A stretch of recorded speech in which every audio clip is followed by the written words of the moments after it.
Hello again, Book 2. I know it's been a while, but glad to be back. Hope you're all having a great day. Got a, a large book haul for you today, as it's been a while since I posted. Still been keeping up with a lot of the readings, so maybe I'll be posting one of those updates here shortly, but got a lot to go through, so let's jump right in. So first off here, I have the portable Emerson. So this is actually a part of the same Viking portable series that I've shown previously. A bit different of the spine on this one. I believe this is sort of a older version, but really sort of wanted to grab this one after I read the book on Jose Marti. There was a chapter in there specifically, really a newspaper article that Marti wrote where his tellings about Emerson and the way he sort of conveyed Emerson's writing, his way of living life, really sort of I really enjoyed it. It captured me, and so I wanted to give it a first-hand look. So that's what hopefully I'll be doing here. Haven't gotten into it yet, but really think this portable version, right, a good collection of, a whole span of his works is a great way to sort of dive into a very famous author. And then next, same exact style, we have another Viking portable. This is Abraham Lincoln. So as I try to get more into reading about the Civil War, you guys saw me pick up the Battle Cry of Freedom, want to read some from the man himself. So this is Abraham Lincoln, speeches, addresses, things like that. I think this will be a really good sort of, as I'm reading Battle Cry, just sort of go with this maybe right after or alongside it to sort of piece together some of the stories with the actual words from the president. Then, similar time frame, I have Frederick Douglass. This is his sort of autobiography. I've heard a lot of people give a really, really strong review of this. And so I think this is going to be a really interesting way to look at slavery, obviously from the first-hand perspective, and knowing that so many people rate it so highly. You go into it with high expectations. It's a very thin book, so it's one that I'll be able to get through really quickly, but excited to read this along with the other sort of Civil War time period, really get something all in that same world.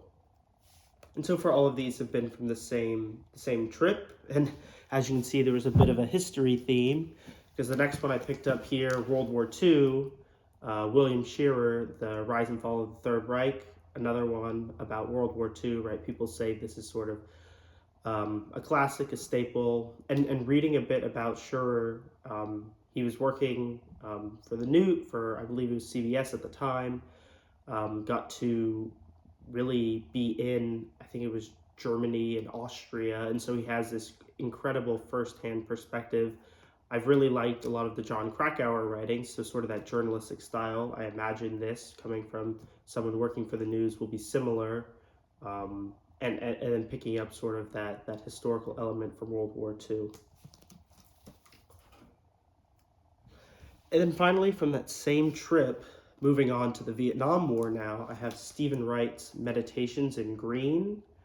Don't really know much about this book other than it's a novel for the Vietnam War. I think really I just saw it on the shelf, this bright, vibrant green and a nice hardcover, and picked it up. So not sure if it'll be like Catch-22, which is obviously World War II, a novelized version. So excited to see this kind of go into it with no expectations, which I think is something I overlook with books. I'm always trying to see what people recommend and get reviews, and sometimes you just gotta see one on the shelf that catches your eye and kind of go for it. So that's what Meditations in Green will be for me.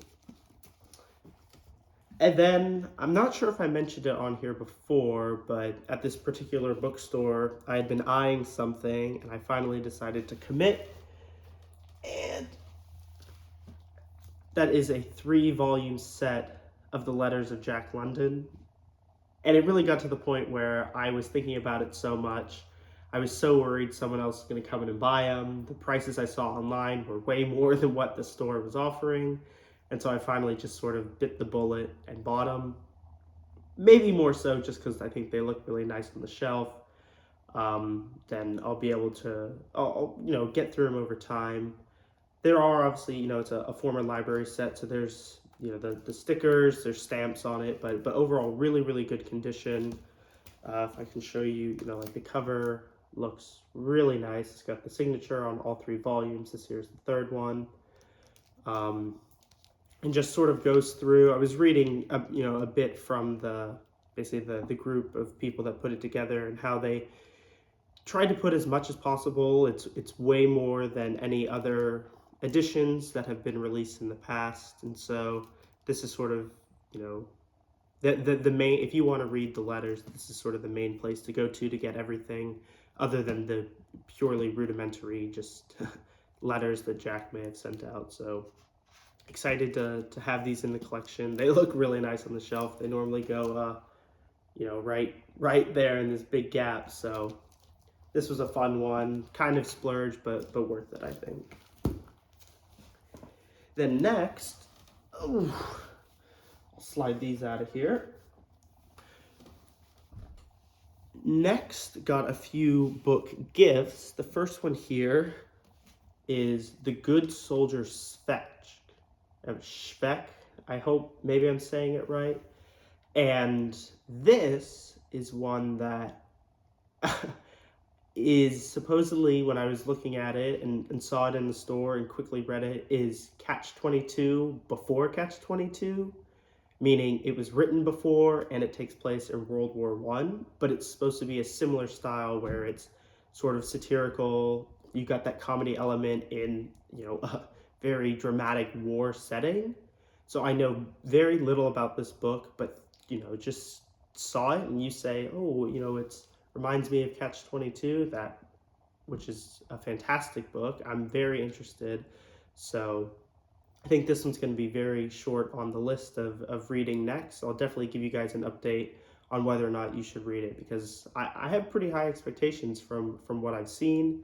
And what's really cool about this one also is there's these like fun little cartoon pictures. So you can see, not that it's a kid's book. I mean, this is from what I can tell, a normal fiction novel that's just a little over 700 pages, but it's got a really nice, feel to it. I like this edition, and excited to get into this one soon. Oops. Then another one I got that I had been eyeing for a very long time is Vince Guaraldi at the Piano. So especially this year, but even going into the years before that, been a big fan of Vince Guaraldi. And looking online, this Derek Bang, who put this together, seems like the main guy when it comes to writing about Vince Guaraldi. So wanted to get something where I can read, all about him, his works. He's most famous for doing the music for the Peanuts. So if you know Charlie Brown Christmas, songs like Linus and Lucy, that's him. But he also has a fantastic collection of albums. Probably one of his most famous songs, the song that kind of got him the job with Peanuts famously, is called Cast Your Fate to the Wind. Just a beautiful piano sort of jazz style. And then even going forward, I mean, a lot of work that a lot of his music and works are ones that I just really like, the style, the way it sounds, and so want to read all about him. So excited to have this, and definitely will be getting into it because as I'm recording this, we're in the middle of Nonfiction November. So that's something I didn't know about, months ago, but watching more BookTube, basically just Nonfiction November, you try to read more nonfiction than you might typically. So for me, having read a little bit, here this year, kind of urging myself to read a bunch more nonfiction this month. So I'm in the middle of a Miles Davis autobiography. Have another musician here if I want to get into it, and other options, right? The Frederick Douglass that I just showed is a perfect example of a nonfiction that would be good to get into this month, as well as the other Civil War books. But Vince Guaraldi, love the music, excited to read the book. And then another one, this year was a gift from my sister, a very special book. This is When God Laughs. And this is a short story collection by Jack London, and it's just a beautiful edition, first edition that's over 100 years old, and it's just so gorgeous to look at. Obviously, sort of, I don't know, it makes me think of roses, even though I don't think there are roses on the cover. The pages are so thick, it almost feels like this cardstock type feel. The print's large. It's just cool to have a book that's this old. Most of the books I have are probably printed in the last 20 years or so, because I'll just pick them up at used stores. But having something like this is really special. And what's cool, I think what's cool about this is because it was published so long ago, it's not just short stories that are still famous from Jack London. So, for instance, When God Laughs, I didn't even know existed, so excited to read that one. But the crown jewel is the last one is A Piece of Steak, and if I can show you, Piece of Steak being the short story that I've probably mentioned almost in every video is my favorite. And here, let me see, I just want to be careful because it is obviously a bit sensitive. There you can see Tom himself, and if you've read the story, maybe you'll know why he's on the bench like that. But just a beautiful book, great to have it as a gift. And so excited to read the short stories and add it to the collection of all the Jack London.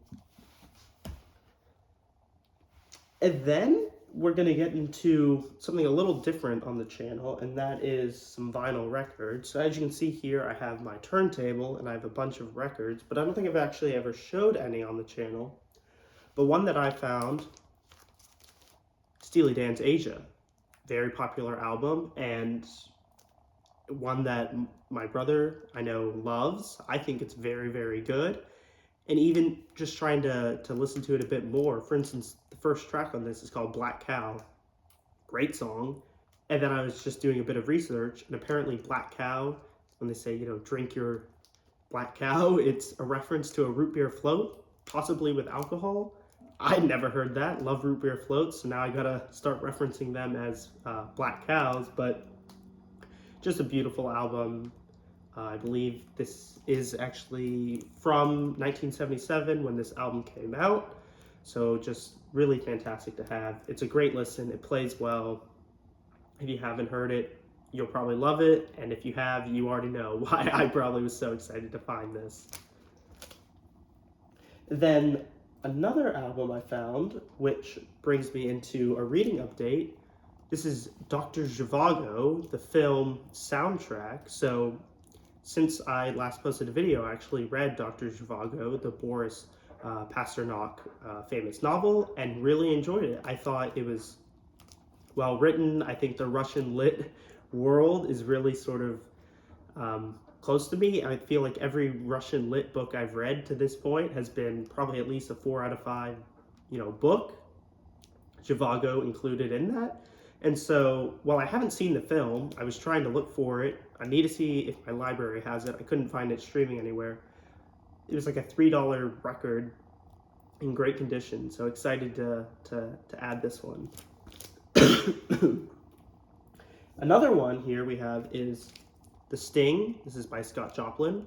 Fantastic movie. I have seen this movie. Obviously, Paul Newman and Robert Redford are the stars in this one. And if you like rag, if you like this sort of piano jazz, maybe that you'll say, oh, no wonder you like Vince Guaraldi. Well, The Sting obviously is a classic, and the music goes along great with it. Then back to some books, and I guess this is actually the last book I have here today. This is Pink Floyd The Wall. And you'll be saying, wait a second, Pink Floyd The Wall, it's an album, it's also a movie, but that's exactly what this is. It's sort of a book of artwork from the movie. And so when I saw this, I was very, very excited, because I've actually seen the movie, and I think The Wall's probably my second favorite Pink Floyd album. And so you can see here, if I show you some of the really cool little still shots from the movie. Obviously, it's sort of this animated style, but then also these scenes, right? Here you can see the schoolmaster screaming. So just a lot of these great pictures, more of a collectible piece, but excited to have this one because, like I said, it's a fantastic album and having the artwork goes along great with it. And that's all I have for you today. Hopefully I'll be back with another one shortly. But that's it. Hope you have a great day. Bye.